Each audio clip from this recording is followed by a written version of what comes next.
in a bucket of wine, but rather when you have a barrel of wine that's mixed with barrels of wine. So if one of them is Yain Nesech, and then it's Isura B'Mashehu.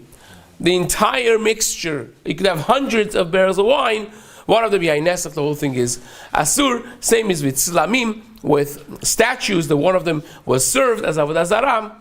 Even if you have 1,000 statues, one of them was served as Avodah Zarah. We don't know which one it is. The entire mixture is Asur. 11 items the Mishnah counts. Ve'orod levuvin. We explained this yesterday, that the derech of the Avodah Zarah was that they brought a live animal in front of the Avodah Zarah, and part of the service was that as the animal is alive, they would carve a hole, a circle inside the body, the front where the heart is. They would cut the skin and put their hand and take the heart out and offer it to the Avodah Zarah. And because the animal was used as a service for Avodah Zarah while being alive, so even though that only the heart was offered, the entire animal is considered an offering to Avodah Zarah, and therefore the skin that they would skin off afterwards and sell as leather, that skin would be also asur, even if it would be mixed with 1,000 other skins and you can't tell, still would be asur. Shor haniskal. Another example of it is a shor that became muad and now has to be stoned. Egla arufa, sipore mesora. The egla arufa, we explained all these cases yesterday of egla arufa, when someone was found dead next to a city, and they would bring in an unworked land, they would bring an egel, an egla, and they would beheaded with the ziknei ha'ir and the kohanim, and they would say, Yadenu lo shafcho et hadam hazeh, enenu lo ra'u, kaper lamcha, the kohanim would say. And that also we learn from the psukim, that is asur. Bechol shehu, it's even if it gets mixed with 100 other eglot, it will still be asur. Sipore mesora, the birds used for the process of the tahara of a leopard, a person with sarat. Ve'sa'ar nazir, the hair of nazir at the end of the process of nazirut, that would shave the hair off, and that would also be asur behana'ah, and it would be the asur bemashu. Basar bechalav, peter chamor. Peter chamor, again, the animal that is born first to a donkey that's owned by a Jew, fully owned by a Jew, not in a partnership with a goy. It's again the Mishnayot in the beginning, the first parak of Mesechet Bechorot. That also is asur. B'hana'ah, basar b'chalav. Again, Rashi learns that we're talking about a chatichat basar, not just any soup, but you have a nice large chaticha of basar which absorbed in a cooking process some milk, which was not batil b'shishim, and now the entire chaticha is chatichat nevela, and that's not mutar, and is asur b'hana'ah. Basar b'chalav, again, we have 3 times in Chumash that says lo tebashel gedi b'chalavimo, and from one of them we learn that it's not just asur b'achila, but you can't derive any benefit from basar b'chalav either. Seir ha'mishtaleach, again, seir ha'mishtaleach is the case that most Rishonim do not have in the Mishnah. So really it's 10 cases. V'chulin shenishchatu ba'azara, korbanot, that they were shechted in the wrong place in azara. Hare elu asurin ve'isuran. They are oser, the mixture, they prohibit their mixture bechol shehu, even in a minute amount. Now the Gemara has a problem. Gemara starts deliberating on the fact that there are cases seemingly missing from this Mishnah. We know that Isurei Hana'ah are very chamur. Chametz is Isur Hana'ah. Yain Nesech is Asur B'hana'ah. Orla, Kela'e Kerem are Asur B'hana'ah. They're a category of Isurei Hana'ah that are important, and therefore they have different halachot when it comes to their mixtures. That we know. We also have other items that are not batil. For example, a davar shel b'minyan, something that's chashuv, that you count it by itself, is also not batil bechol shu. It's oser de ta'arovet. It prohibits its mixture, even with minute amount. Now, what's davar shebeminyan? Davar shebeminyan means there are certain things that you buy them, with weight. This many dollars per pound. So you're not counting them necessarily. You don't say, well, every apple is $1. You don't buy apples like that. You say, okay, how many dollars a pound, and that's how you buy. When you want to have sunflower seeds, you don't say, well, every 150 sunflower seeds is going to be 50 cents. You don't buy it like that. But then you have things that are, even nowadays, when they're chashuv and they're rare, they become davar shebeminyan, right? Sometimes you find, I remember it was before Rosh Hashanah, every pomegranate was $6, right? So it's not, I don't care how many pounds it is, every pomegranate is going to be, so that's davar shebeminyan. You're counting the number of things. That becomes davar shebeminyan. It's considered a chashivut, and davar shebeminyan also is not batil. Right? This actually is a Mishnah in Mesechet Chulin, in Daf Kuf, I think it is, Daf Kuf in Mesechet Chulin. The Mishnah there says davar shebeminyan is not batil. Fine.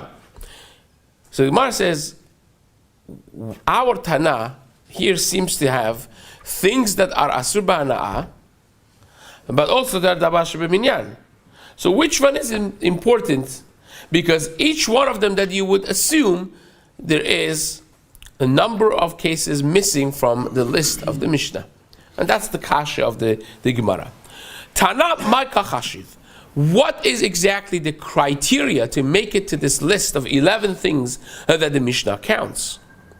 If what's important is davar shebeminyan,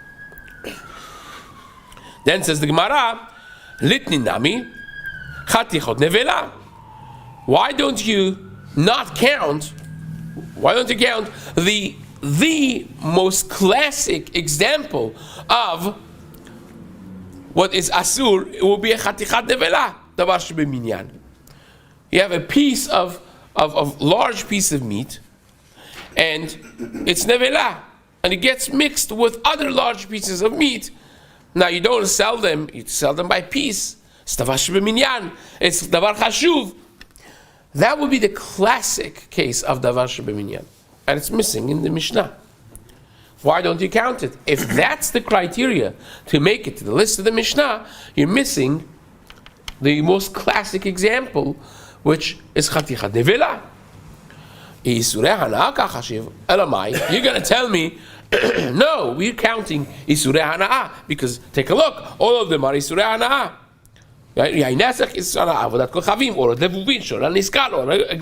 All of these are isurei hana'ah. So we're counting isurei hana'ah. Says the Gemara, if you're counting isurei hana'ah, then nitna mechametz bepesach. Perhaps the most classic and the most common isur hana'ah that we deal with across Klal Yisrael, everybody, every year deals with it, is chametz bepesach. So you're not mentioning chametz bepesach. Says the Gemara, Amar B'Chebar Abba, Veitem Rabbi Yitzchak Nafcha, Hai Tana Tarti Itle. This Tana is counting only things that have both. They are both isurei hana'ah, and they're also davar shebeminyan. Those are what makes the list of our Tana. Davar shebeminyan v'isurei hana'ah. They have to be both davar shebeminyan and also asur b'hana'ah.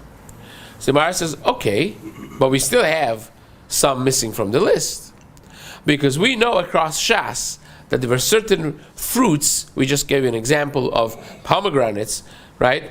But it's not necessarily limited to our generation. There are always fruits that were so important and considered so hashuv that they were sold by number. Each one of them had its own price. So says the Gemara, Velitni egoze perech v'rimone batan. Egoze perech, these are names of places. The walnuts of perech and rimone badan and pomegranates of badan, they are considered davar shebeminyan. They're so important and so, expensive that they are each one sold by itself. Davar shebeminyan. So says the Gemara,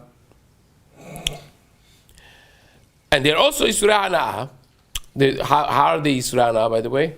No. They could be Orla, they could be Kila'e Kerem, right? If they're considered Orla, the first 3 years, well, Kila'e Kerem is Isurei Hana'ah, not necessarily in this case, but they could be Orla, the first 3 years, Asur Hana'ah.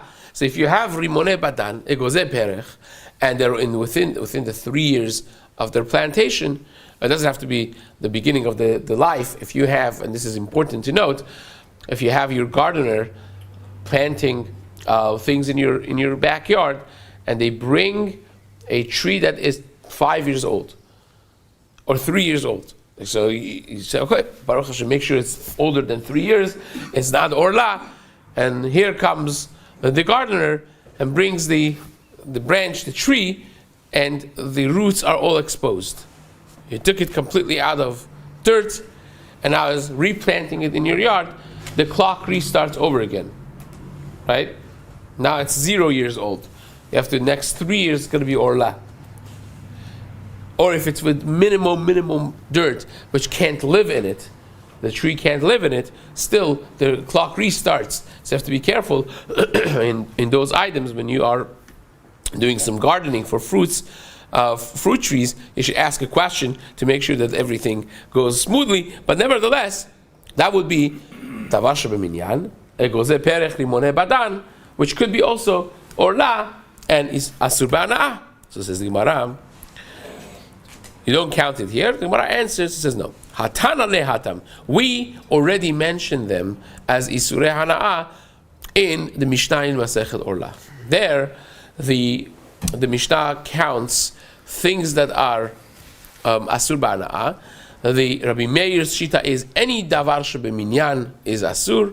Chachamim over there count, I think, nine items that are specifically considered asur b'hana'ah in that way, and Rabbi Akiva adds one case to it as well. So that's the structure of the Mishnah over there.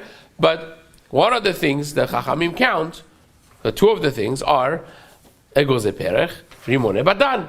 Say there are specific items that are asur, and 2 out of the list of 9, I believe it is rimone badan and egoze perech. So Gemara says, well, the Mishnah over there already has counted this. So our Tana relies on the fact that you know Shas Mishnayot, and therefore once he mentions it over there, there's a Mishnah specifically dedicated to telling me what are these. So therefore, he doesn't feel obligated to mention it over here over again. So says the Gemara, the Mishnah says Mesechet Orlam, so Per Gimel, I think. Yes, Per Gimel Mishnah Zayin. The Mishnah says, Hara'ui le'orla orla, hara'ui le'kilai hakerem. Velitni kikarot shel Baal Habayit. So Gemara says, fine. Another case that seems to be missing is kikarot of Baal Habayit le'inyan chametz b'Pesach.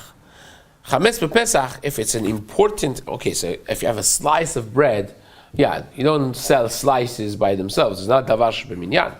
But if you have kikarot of Baal Habayit, when a private individual makes kikarot, they used to make them big.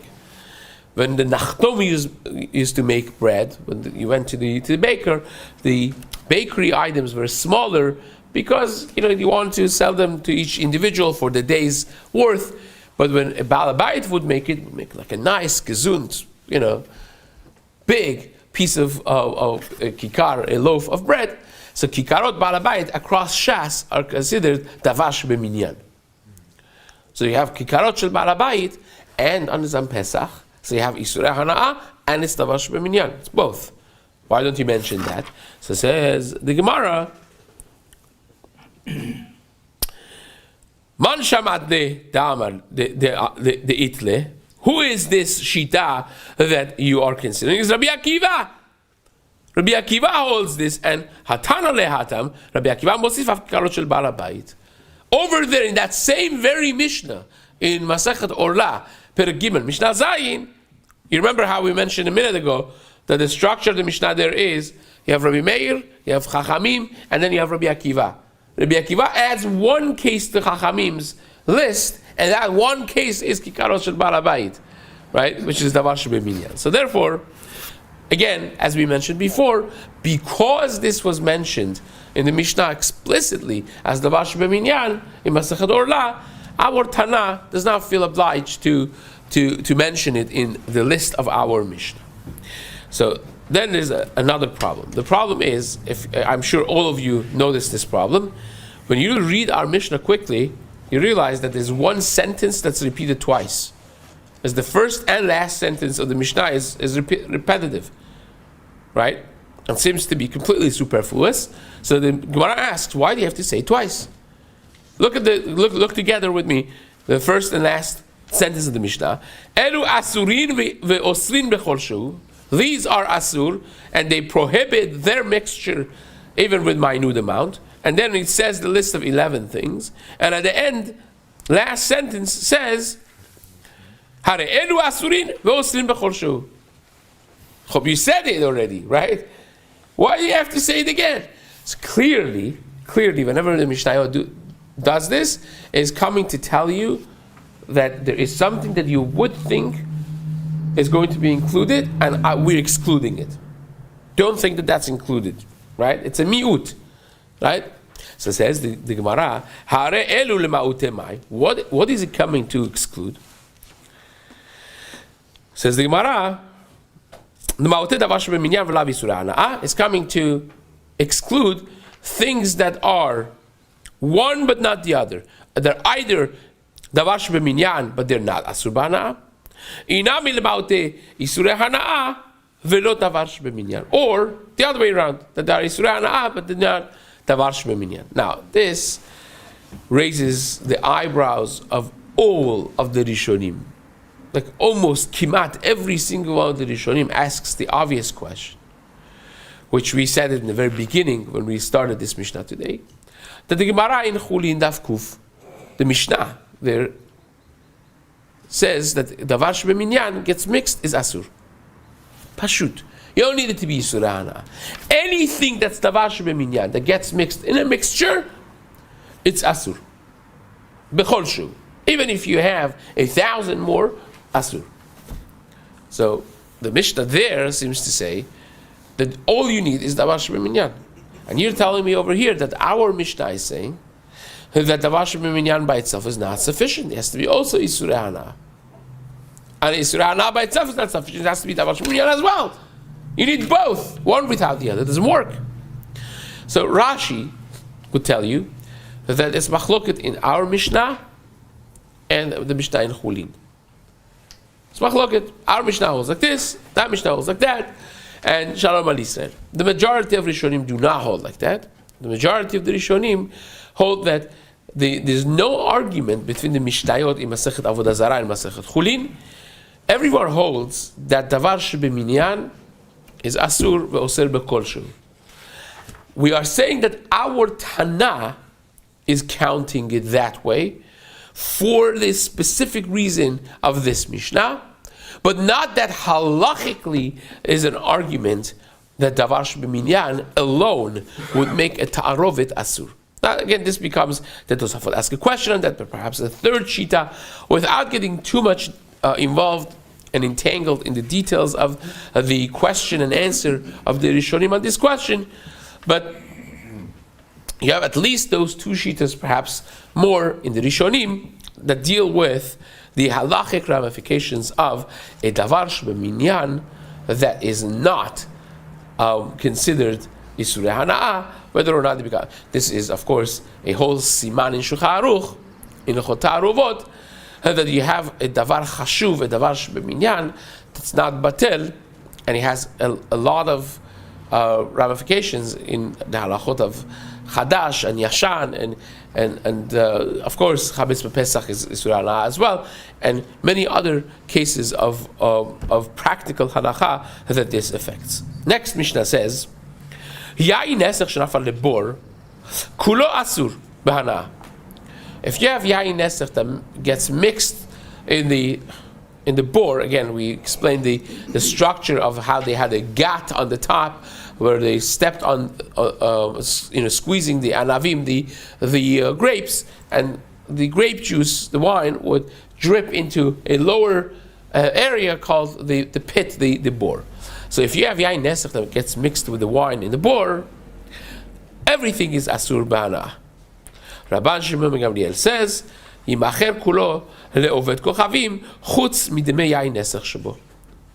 So it's not asur b'hana. Yes, it is asur b'achila. You can drink it, but you could sell the entire thing to a goy, excluding the amount of money for that yain nesach that's mixed over there.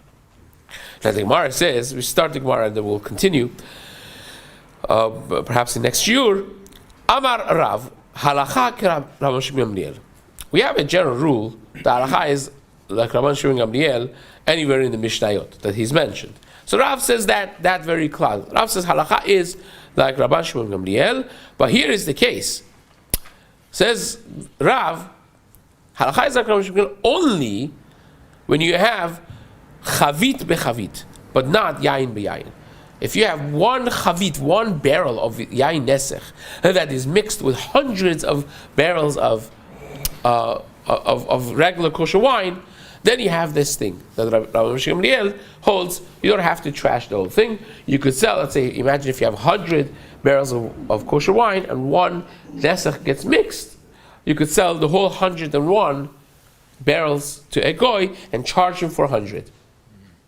So you're not getting hana'ah from that one bottle, one barrel of yain nesech, but if you have actual bottle of yain nesech mixed with a whole tarovet of wine, it's not barrels, it's not bottles, but they now actually got mixed, then halacha is not like Rabban Shimon Gamliel. The whole thing is asur b'hana. That's what Rav holds. Shmuel holds that no, the whole thing becomes mutar, is more lenient. Shmuel amar, afilu yain beyayin, that even if the wine got mixed, now you have 100 gallons of wine that's kosher with 1 gallon wine of nesech mixed, you could sell the entire 101 gallons in one bucket to a goy, charge him for 100, and you're good to go. That's what Shmuel holds.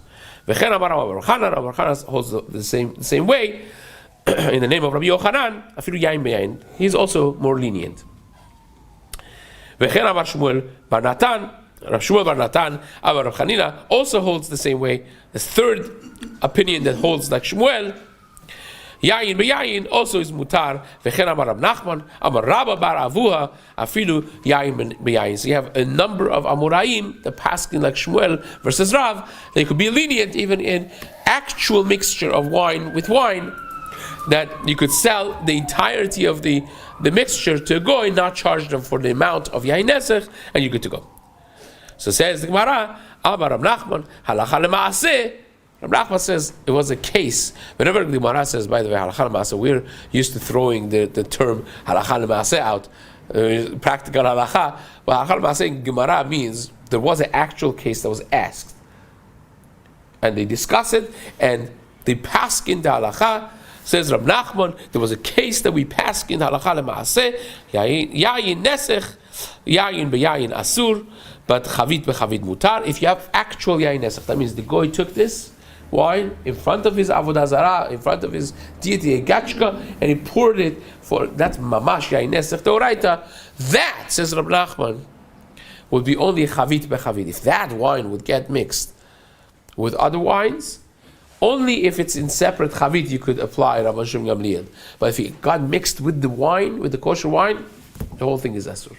But stam yeinam, a yain that you don't know if the goy poured it for Avodah Zarah, stam yeinam was also asur b'hana.